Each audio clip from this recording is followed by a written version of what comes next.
Good afternoon and welcome back. I'm Marcus Peter. Undoubtedly, many of us are following, or at least are aware of, the question pertaining to McKenna West, the young woman who is a surrogate, and the entire case surrounding the tenuous legal circumstances of her situation. Joining me to talk about ethical, moral norms, and frankly, even legal realities of surrogacy issues is Josh Wood. Josh is executive director at Them Before Us. You can visit thembeforeus.com to find out more about the great work they do. Josh, thank you for joining us. How are you? Yes, glad to be here. So, for the sake of our listeners, let's just talk about what's going on with McKenna West and what are some of the legal situations that this case has raised. Yeah, for those who don't know, McKenna is a 28-year-old nurse. She's a single mother from Alaska. She signed a gestational surrogacy agreement. And for those who don't know what that means that you're taking a child who is conceived through IVF, which is in a lab. They have implanted that embryo into McKenna, and she became pregnant, and she's carrying that baby to term for a couple from California, Omar Ahmed and Nasheen Gilkar, through an agency in Connecticut. So I know that can get complicated, but you've got McKenna in Alaska, a couple in California, a Connecticut-based agency, and now when she went to an ultrasound at 20 weeks, the baby was diagnosed with a heart condition. This is a defect that the left side of the heart essentially doesn't develop. And at this point, the couple who created the child and paid the surrogate to carry it decided that they did not want to continue the pregnancy. And because surrogacy contracts often carry provision that allows them to essentially force an abortion, they demanded that the surrogate do that.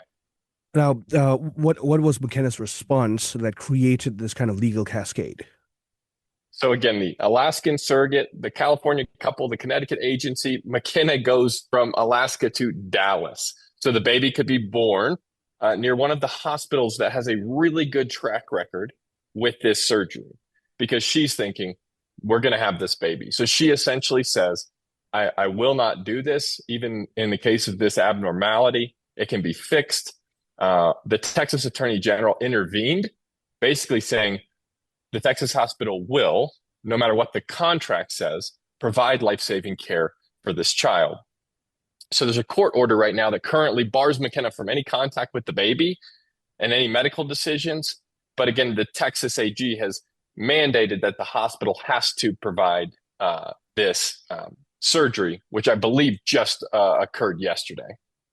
And so, to put this in layman's terms, the biological parents, or at least the parents who contracted the gestation of the child, gosh, all of this sounds horribly mechanical, ostensibly want this child to not be alive. And yet McKenna has gone forth and brought life to the child, and the child is now born, has received the surgery.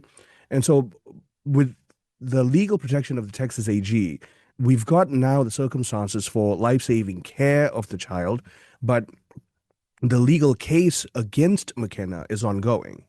Yeah, this is the crazy part. You nailed it. You said it. It's overly technical or legal. It's because we have taken what was a sacred act of gestating a child, within the womb of that child's mother, and we have decided as a society that gestation is something you can sell as a service. And that we have to keep in mind, the victim here is the child. It is Gabriel. I think McKenna West has done a heroic thing, but the child is the one who didn't get to sign the contract. The child is the one who never got a say in how all of this happened. All of the adults did. And even McKenna stood to make money through this arrangement. People often think surrogacy is something someone does out of the goodness of their heart. Well, maybe it's a paid position. And I think it's something like 98% of all surrogacy involves a significant compensation for the adults. So the adults all decided on something and wrote provisions in a contract that affected the life of the child. So it's something important to play through this whole thing. It is It sounds overly legal and technical because it is. We decided to take something sacred, turn it into something we could sell. And as a result, we now have a child caught in the middle of 15 adults, an agency in Connecticut, a surrogate in Alaska, parents in California, authorities in Texas, essentially all having to fight it out to all saying, well, this is what I want, this is what I want, this is what I want. Instead of anyone stopping and saying from the beginning, what is best for this child? Something that should be taking place within the sanctity of the marital bed and the bedroom walls, and therefore the sacramental union of bride and bridegroom, is now not only so commercialized, but mechanized. So, couple in California, agency in Connecticut, the gestational carrier, the surrogate in Alaska. The will we stoop to no end? Like, is there no end to how low we will stoop for the sake of commercialization of self-serving ends? Well, that's exactly it. It is the mechanization. The forces that underlie this industry, this case happened to be two biological parents commissioning, creating, purchasing the service to create their child. That is not how it always goes. When you assemble these products, you assemble this marketplace, there's no stopping any number of adults from engaging in it. And you could have a man buying an egg from Mexico, buying sperm from India, and getting a surrogate from Canada. There's no reason. This marketplace has no boundaries. And who pays the price when a child is assembled through this international supply chain?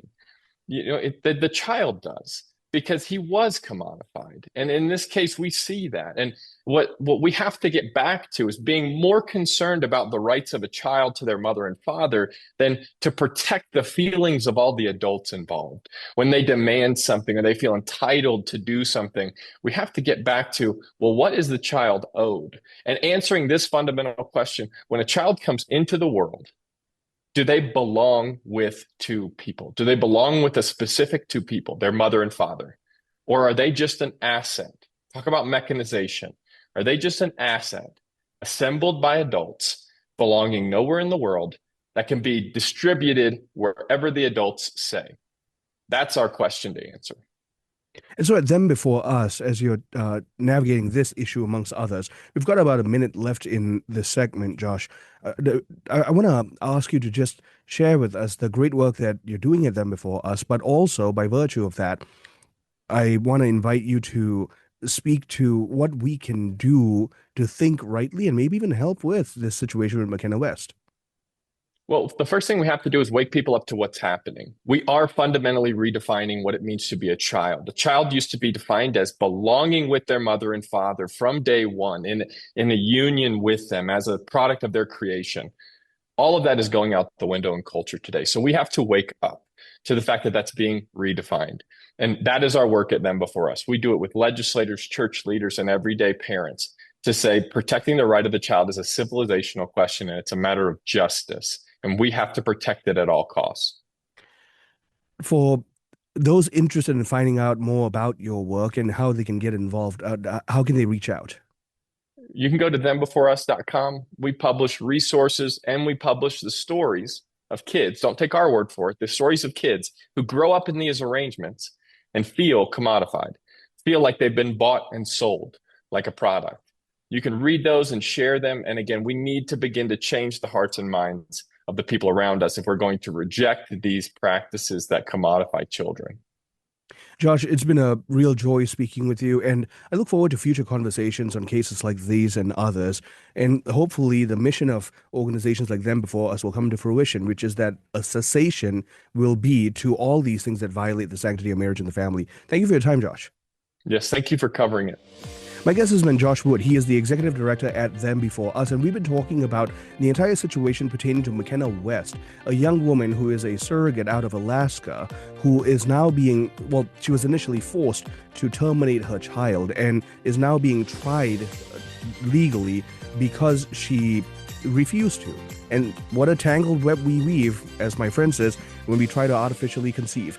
Stay tuned. I'm Marcus Peter.